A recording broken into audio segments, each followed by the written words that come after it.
Every day what we should do is this. We should make sure we're clean. Our face is clean. Our mouth is clean. Our breath. And then we go and clean our altars. We should have a Buddha representation, a Dharma, and a Sangha on, body, speech, and mind. Buddha, Dharma, Sangha, same thing, on our altar. We can have multiple representation, that's fine, but we should have a Buddha, Dharma, Sangha representation on our altars, and it's clean and put well and done beautifully. And to understand the meaning of the Buddha, Dharma, Sangha, or the body, speech, and mind of the Buddha. So we should have the body, speech, and mind, which is equivalent to Buddha, Dharma, Sangha. The Buddha represents to purify all the negative karma we've done with our body. So we should have a beautiful image of a Buddha, any Buddha, whatever Buddha. Buddha must be a Buddha. No gods, no spirits, no demons, no land gods, none of that on our altar. We have to, because of tradition or culture, separately.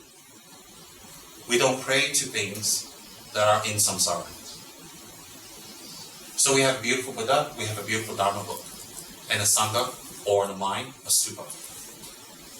If we find that too busy, we can put all of it inside the Buddha image, so it's Buddha, Dharma, Sangha, or body, speech, and mind in one. My people can come. And we have a beautiful image of Buddha. Every day we should make minimum 2 sets of offerings. Pure water offerings. Pure. With the best bowls that we can obtain, that our finances can afford. The best would be gold. The next would be silver. Then below that would be copper. Then below that would be brass. And then below that would be steel. Then below that would be hayan, which is aluminum. Below that would be some plastic. Potteries in between, depends on what type of pottery. We should do the best we can. Our cars can be big. Our houses can be big. Our altars should be just as big.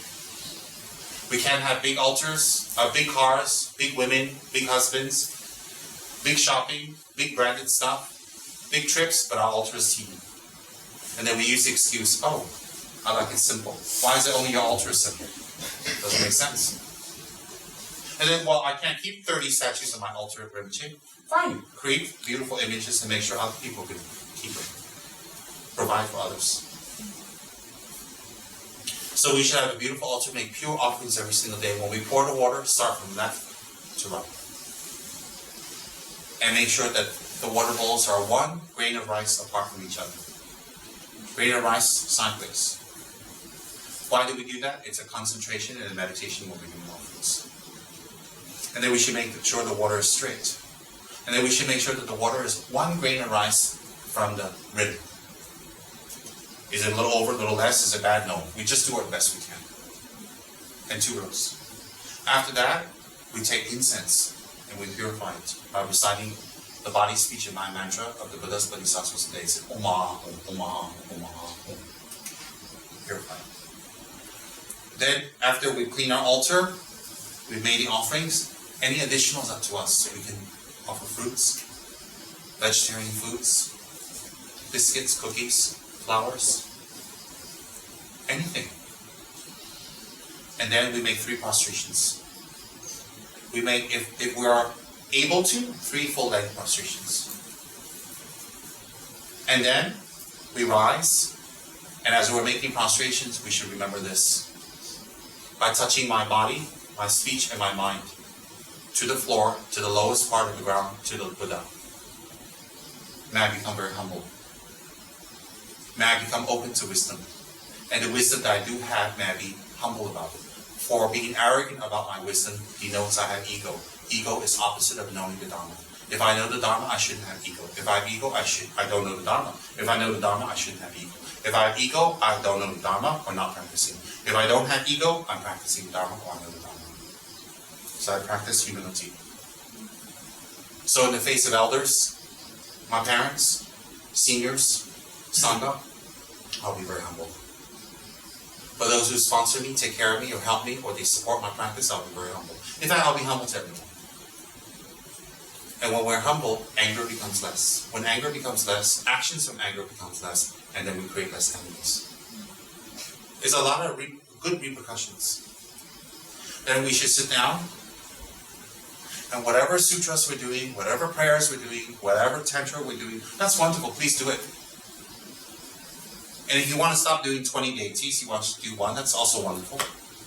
Whichever Buddha you prostrate to or worship, or whichever Buddha you invoke upon or do puja with, or to ask for blessings every day, the blessings will be equivalent to any Buddha. No Buddha is superior than another Buddha. It's just our affinity. So, we recite the first line of Lama Tsongkhapa. And this is what we visualize. We visualize God in heaven. Whatever you think God in, whatever you think heaven looks like, you just visualize. It's up to you. In the beginning, it's imagination that it becomes real. And in the center of God in heaven is the next Buddha to come, the Chakravartin Maitreya Buddha. From Maitreya Buddha's heart, a cloud light form emanates, and on that sits the all-knowing King of Dharma, Lama Tsongkhapa, and his two spiritual sons. In other words, Manjushri, Avalokiteshvara, and Vajrapani. In other words, wisdom, compassion, skillful means.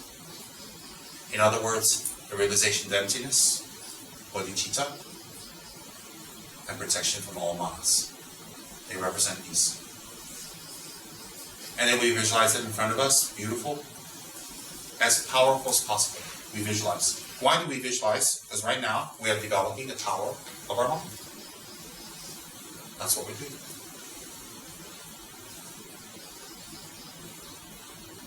Then the next line.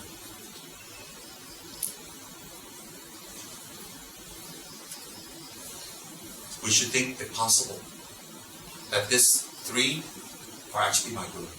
It's my teacher. My teacher and Lama Tsongkhapa are one.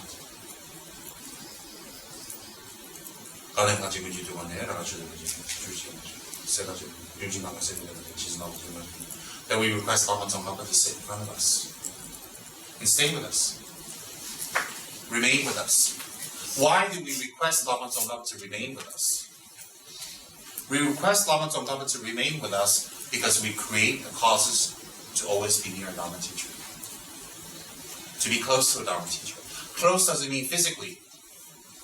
It means that mentally we are close, that whatever the Dharma teaches us, we will practice. This is the real closeness that we want. You're requesting your Guru, Lama Tsongkhapa, Buddha Tsongkhapa, to remain for 100 aeons. So you're creating the causes to meet your Guru and the Buddha and the teachings in your next life, and your next life, and your next life. So every lifetime, spontaneously, you're born within the Dharma, you're not lost. So when you request that, you're creating cause. If you ask someone, can you marry me? They marry you. There's a request, so there's a result. So when you request a Buddha, please remain with me, it's a request, there will be a result. The result will be, you will always be in the presence of a teacher, the Buddha, the Dharma, and the Sangha. Alright, then after that, you praise them. You praise their mind, their intellects, understands and perceives all that is to be known. Why do you praise them? To create the causes for yourself to gain omniscience. Then, you praise their speech. Why do you praise their speech? In order to get the qualities of a Buddha's speech, and also to purify our own speech. Next, you praise their bodies. Your bodies are radiantly handsome with glory, renown. I prostrate to you whom to behold, hear, and recall is worthwhile. So when you praise their body, what do you create? You create the purification of your own body and the negative deeds that your body may have done in this life and previous lives. And you create the causes to obtain the Buddha body. The purpose of practicing Buddhism is to become a Buddha. Not to ask the Buddha for all types of materialistic wishes. The real purpose of Buddhism is to become a Buddha. Nothing else. Everything else is subsidiary. So if we're praying for anything else with the Buddha, that's not why the Buddha appeared in our lives. We have to realize that. Maybe our parents never taught us that, but maybe they never knew. Then, Pleasing water offerings, various flowers, fragrant incense, light, and scented water, an ocean and actual visualized cloud-like offerings. I present to you a supreme merit field. So you offer waters, the flowers, incense, cleanliness to Lama Tsongkhapa, to Buddha Tsongkhapa, to the Buddha. By offering these beautiful things, several things happen. One, you start to create a detachment from these things. Does that mean you become a cold, uncaring nobody that hangs out on the street, just a beggar, a homeless person? No. A detachment from things is to have things and it doesn't create suffering, or not have it, it doesn't create suffering. Objects don't become causes for you to suffer anymore. So you start to create a positive detachment to things. That's one. Two, you create a positive purification to miserliness, selfishness, greedy. Then we can let go of things easier. When we're less greedy, less miserly, what's the result? We have a little less money, but we have more happiness. Have you heard the saying, the best wealth that we can have is the wealth we give it away? Yeah, let's think about that. The best wealth we can have is the wealth we have given away. Not the wealth we kept. That doesn't bring any happiness. Isn't that wise? Let's think about that again. The best wealth we can ever have is the wealth we gave away. Because the wealth we gave away is what's going to bring us happiness. Not the wealth we kept. So by offering these things, they're not gold bars. They're not businesses. They're water offerings in beautiful offering items. Every day you practice giving. And it leads to something deeper. It leads to emotional giving. Some of us can give money away easily, but we can never be wrong. I know people like that. They can give money away very easily. They can buy anything for you. They love you, they tell you they love you, and they do. And they do love you. They can give everything away. But emotionally, they can't give anything away. They never can be wrong. They can never confess they're wrong.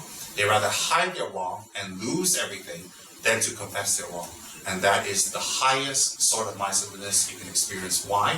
Because that type of miserliness makes a person not respected, not loved, dejected, and it makes them know they're not doing the right thing. So it leads to that. It leads to what? Emotional giving in a good way. Highly realized practitioners can give up their wife or not have one for you. Meaning they can spend their whole lives as Dharma practitioners, monks or nuns, and not be attached to partners for you. That's a giving.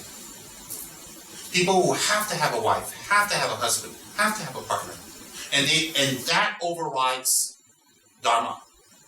They're actually not giving on the highest level. So they're very far away from Buddhahood. Because there's no Buddha that needs a consort. There is no Buddha that needs a partner. There is no Buddha that needs a wife or a husband. If they needed one, they would be a Buddha. So therefore, the highest practitioners, they can come back life after life, happy and single. Really happy and single, not frustrated. We know a lot of people say, oh, I'm happy to be single, but they're not. It's just you can't get anybody. So they pretend they're happy and single, but they're not. But they won't be happy being not single either, because their happiness doesn't come from being single or not single. So what happens is the highest form of giving is emotional giving. To be able to sacrifice, and let's not use the word sacrifice, to be able to easily let go of one's attachments to benefit another person. Imagine you tell someone, oh, can you be a nun? They say, no. Why? Oh, I can't. I need a wife. Oh, can you be a monk? Oh, no, I can't. I just can't, because I need a wife. I need a partner. I need a romance. You go, oh, okay. But I want to practice giving. I'm like, okay. It doesn't, Rama, it doesn't match. Those people, they in fact hamper their spiritual growth. Is it possible to have a spiritual relationship with a partner and then you help each other grow? It's definitely possible. There are people who can be with a partner and they can grow together and help each other grow. It is definitely possible. But that's what we have to check out ourselves. When we are with our partner, do we do more? Do we become better? Is our mind more focused? Are we accomplishing more or less? That's when we can check ourselves. So, to be a Buddhist practitioner, do you need to be always single? Not necessary. For some, yes, it is necessary. Just like for some, they need to take the vow of not drinking alcohol. Because by drinking alcohol, they create violence and unhappiness in people's lives. So for some people, they need to take the vow of taking alcohol. Some people, they don't need to take the vow. Why? They take alcohol just to relax and just make another person happy. It's a social thing. It doesn't create anything. So it's okay. It's not the alcohol that's bad karma. It's what you do with it. So it's not your partner or your wife or your boyfriend or your alcohol or your fun or your branded stuff that make you a bad person or that's bad. It's what you do with it afterwards. So if you get branded things, you become arrogant, and you go around, you want to show off to people and put people down, and you want to show you're somebody, then that branded item creates negative karma for you because you put your mind that way. So it's not the branded item, it's your mind. So what should you do? Don't have branded items for a moment.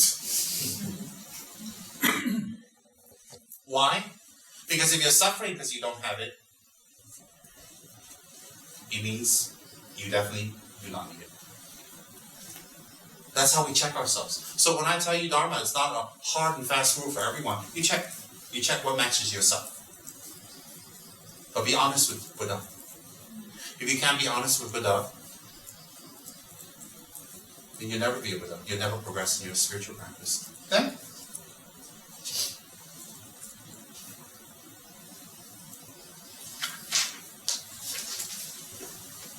next one is confession. Next one's very important. Why is confession important? We don't have to go see a priest and monk to confess. Confession is understanding the law of karma, cause and effect, and how karma will come back to us, and how we will experience all the things that we're afraid to experience. And therefore, this fright, this fear, propels us to do something. Example, druggies can see people in the hospital dying from overdose of drugs, and that would turn them around. Some. For some people, they go to jail, they see how people are beaten, abused, raped, how they are put down, slapped by the guards and the inmates, and they say, no, I'm never going to get into jail. I will never do things that go to jail. That can help them. So similarly, when we reflect on the negative points, negative situation that may come back to us, good fear arises.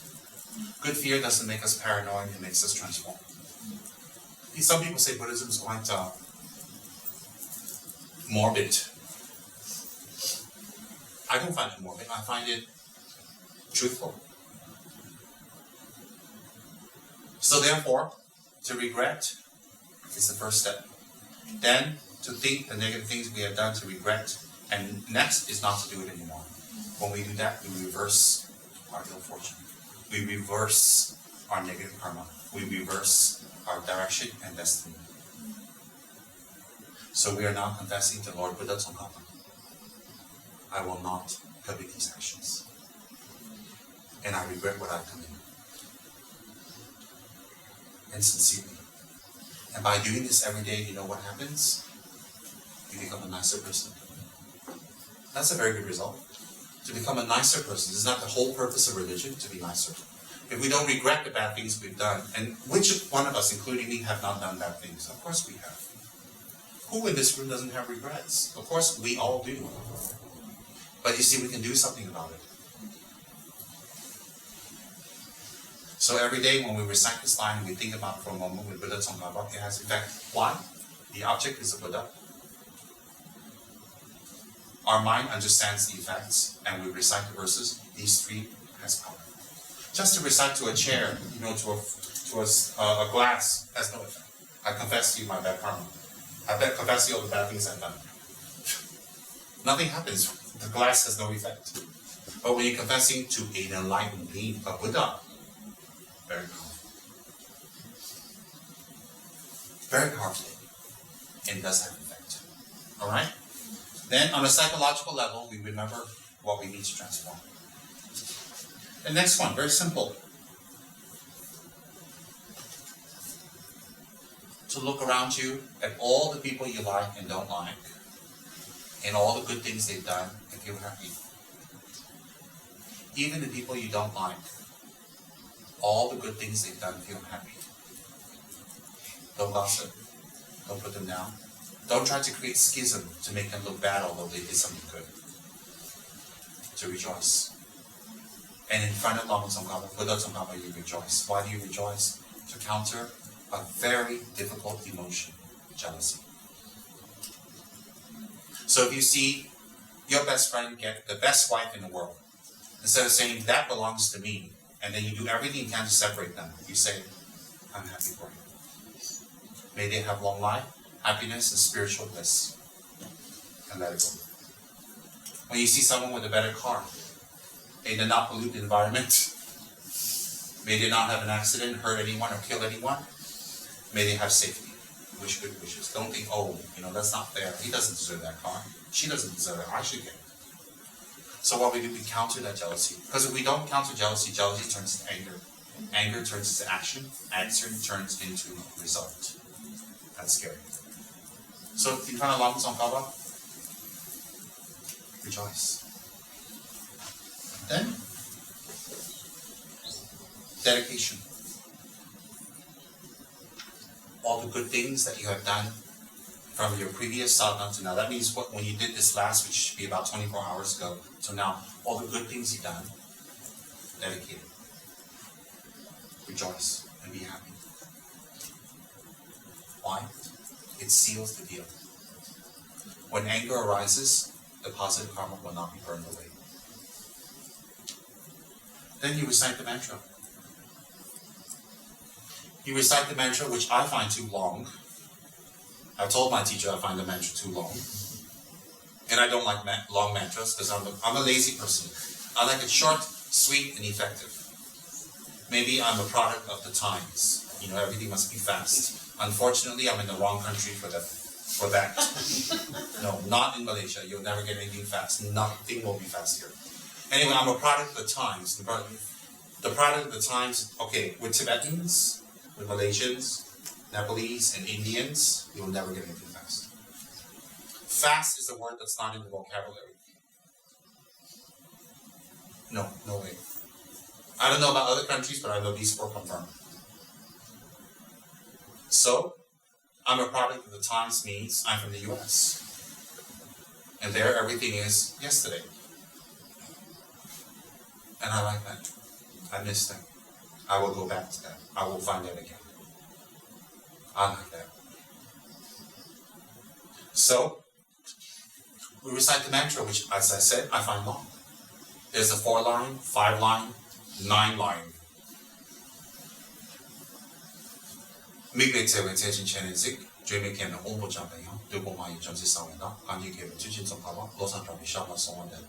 Having said that it's long, it's complete. It's a perfect mantra. Because the first line salutes Kuan Yin wisdom and to gain great wisdom. The second line salutes unending wisdom, meaning a wisdom that does not end, permanent, which is Manjushri. The third line is very powerful because it salutes skillful means or the ability to chase away one's inner and outer negative thoughts, maras. They're called maras, which is of course Lord Vajrayana. Then the next line is request. Then the next line is to praise that within the land of snows, which represents samsara. Lama Tsongkhapa, you are supreme. You have taught the Dharma, 84,000. You have lived with us. You have shown us that Buddhahood is possible in one lifetime. To you, Lama Tsongkhapa, I prostrate my head to your feet, your lotus feet, that I may become just like you. And when we recite that every day, 3 times, 7 times, 21 times, 108 times, that's wonderful. But I'm going to make it simple and easy and sweet and very delicious for all of you. You just recite Mingsamma every day 7 times. And then after that, recite Om Arabhasanadi, which is Lama Tsongkhapa's other mantra. You say, but is that Manjushri's mantra? It is, because Lama Tsongkhapa and Manjushri are one. And recite Manjushri's mantra, which we desperately need. Desperately. We may think we're smart. We may think we're bright and quick. But for negative actions, we're very quick. For positive actions, we're very, very slow. So we need Manjushri desperately. More than any other Buddha, we need Manjushri. More than a wealth Buddha. More than any Buddha, we need Manjushri. So after we recite Nixama 7 times, we recite Om Adavasanadi 3 rounds. At the end of the round, recite the last syllable D 108 times on one breath. So,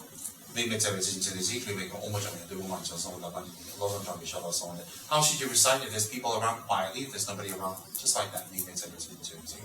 Enough for yourself to hear. Can you drink? You can. Can you drink some water or whatever, some liquids, what? Tea? Sure you can. Can you cough? Can you burp? You can. Can you get up and go to the toilet? You can. Get up, go to the toilet, come back and continue. You have to start all over, you don't have to. Why? It's not a bargain game. Oh, I finished this, I have to start. No. Lama Tsongkhapa is not going to say, oh, you missed your mantra count. He's not petty. Lama Tsongkhapa, Buddha Tsongkhapa is not petty at all. So, after you do Nixama 7 times, pronounce that mantra well, because that mantra is very powerful for eliciting wisdom from within. Powerful wisdom. Strong wisdom. Quick wisdom. Fast wisdom. And the wisdom we need the most is to make right decisions. The wisdom we need is right decisions. A lot of us pick a girlfriend. Pick over our gurus. Pick a girlfriend over our Dharma work. Pick a boyfriend over virtuous work. When we pick a girlfriend or a boyfriend over Dharma work, we both list for 3 lower rungs. Oh my God, how condemning. It's not condemning. It's not them that brings you there. It's your attachment to them. It's your attachment. So, it helps you to make right decisions.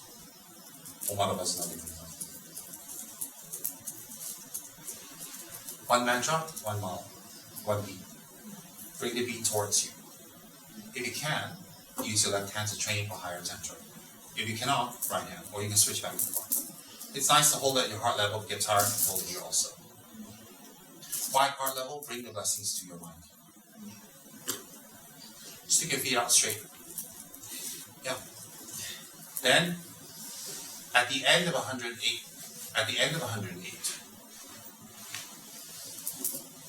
take one deep breath.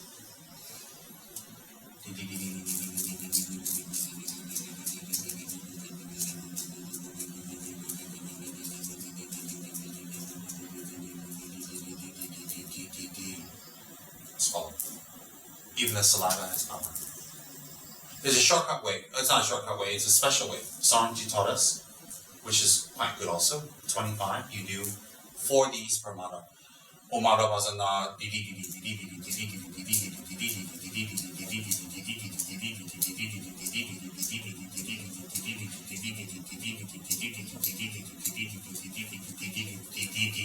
you're finished.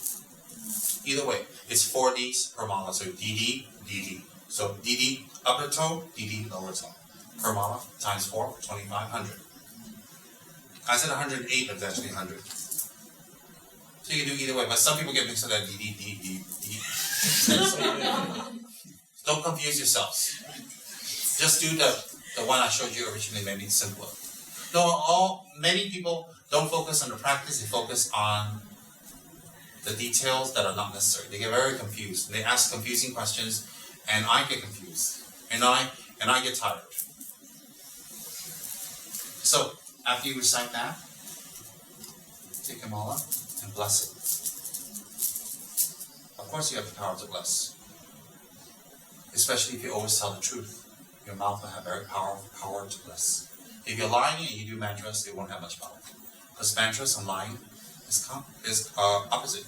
Oh, I will do it, Ruchi, and you don't do it. That's a lie. So you do it in many mantras, oh, Mani Padme, Mani Padme. Maybe one person does Om Mani Padme 1 round, you have to do 10,000.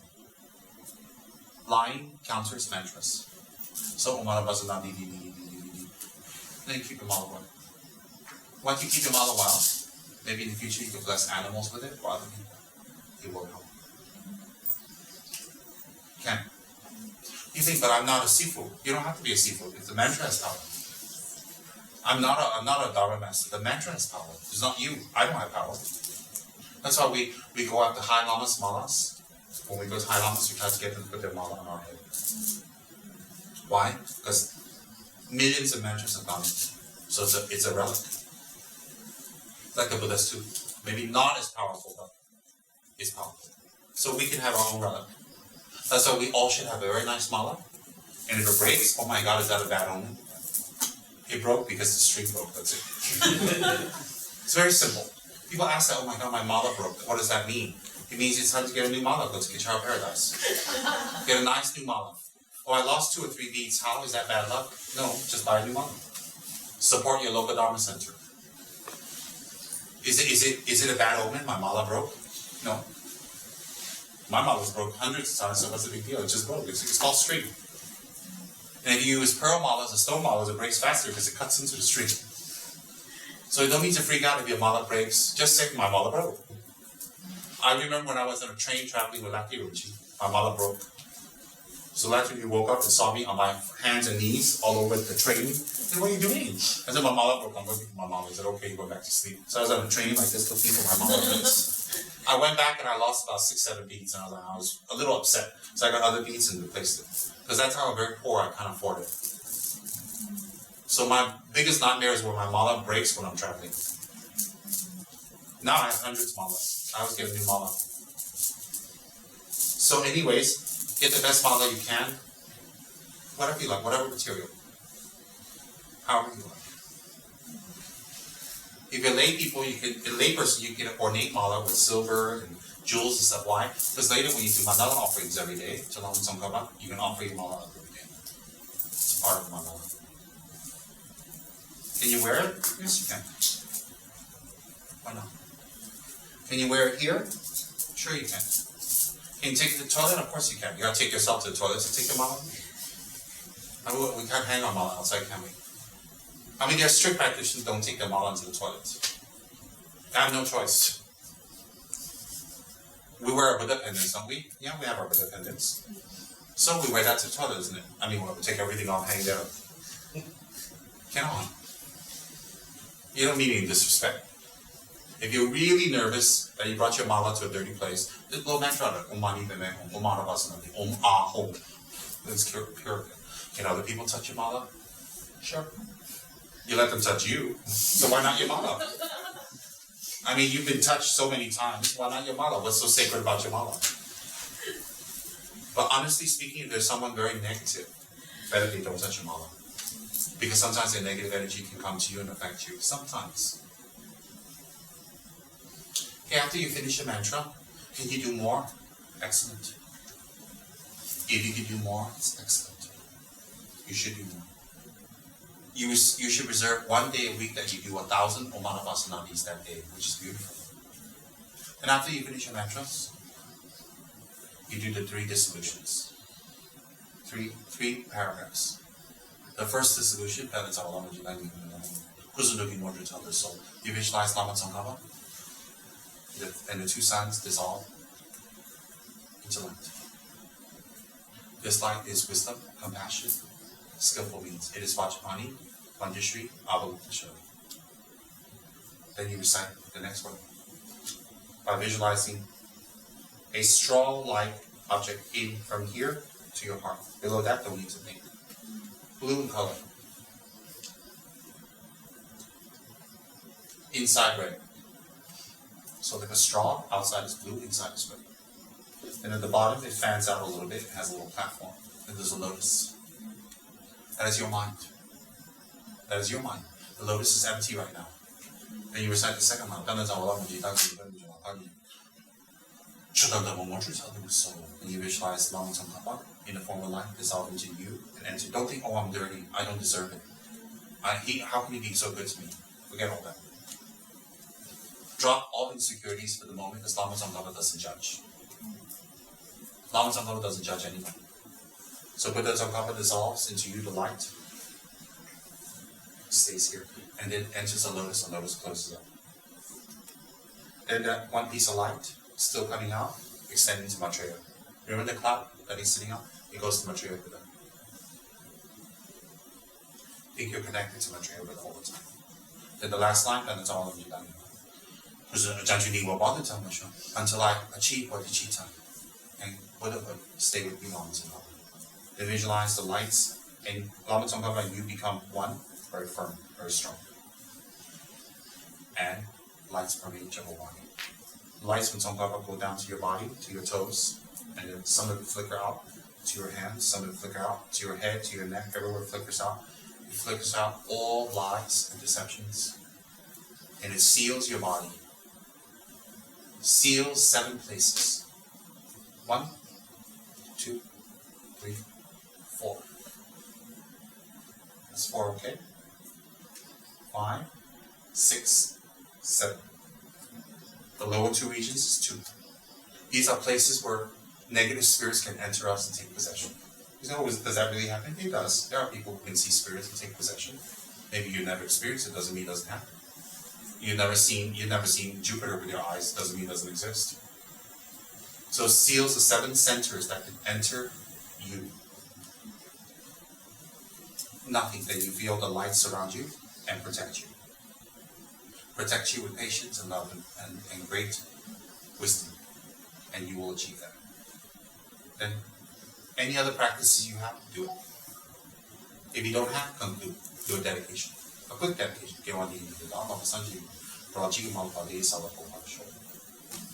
And start your day. That is to regenerate you. That is to regenerate you. The real practice is when you leave your meditation cushion, how you act. So the real action is when you leave your meditation cushion, how you act from that point on to the next day you enter your cushion again. You sit on your cushion. Are you lying? Are you attached? You make wrong decisions? You deceive? You always disappoint? That is the real practice. So the Lama Tsongkhapa practice I explained to all of you is what you can do every single day. Every day. Short and simple. It shouldn't take you more than 15 minutes, at the most 20.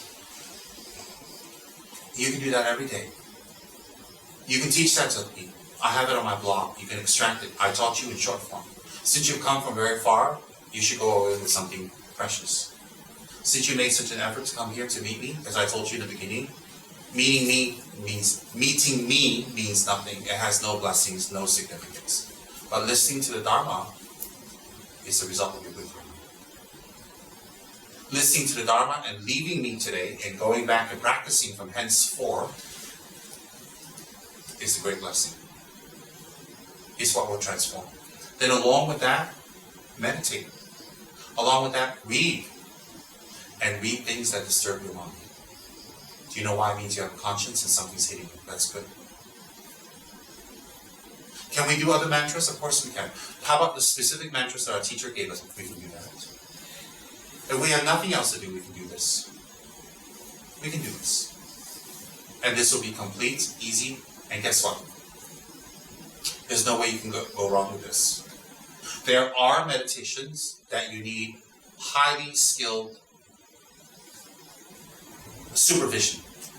That means the teacher teaches you, you go back to your room and do it, come back and report the next day. Then he tells you blah, blah, blah, blah, blah. You go back to your room and come back and report to the teacher the next day. You must do that for a period of time until certain signs arise that the person has accomplished the meditation. If that's not done, the person can go a little cuckoo. There are meditations like that you can go cuckoo. It's not the meditation, it's your level. Okay, but in Lama Tsongkhapa, you can't go cuckoo. There's no way for you to go cuckoo. There's no way for you to go crazy. There's no way for anything to go wrong. Nothing. And remember, Lama Tsongkhapa is the meditation of the kings of China. The great kings of China preserve Lama Tsongkhapa in their temples, as you can see in Beijing. So it's a very gentle practice for everyone. Male, female, high, low, advanced, preliminary, intelligent, ordinary, scholar, peasant, anyone can practice. Because everybody wants happiness and good results. And to do our sadhana every single day, without a break and without being reminded, without being pushed, without being told is itself practice. Why? It's called honor. You have disciplined honor. When you promise, you do it, you do it. And then what's the reason you do it? Gets you closer to enlightenment. So when you do that meditation I just taught you, and the mantra, and then you do your Dharma studies, it complements each other. These two will help you to become much more learned and practice and become better. One without the other cannot. Don't study only meditation, cannot. Only study no meditation, cannot. Must be both. So if there's both, you have very good results. Alright?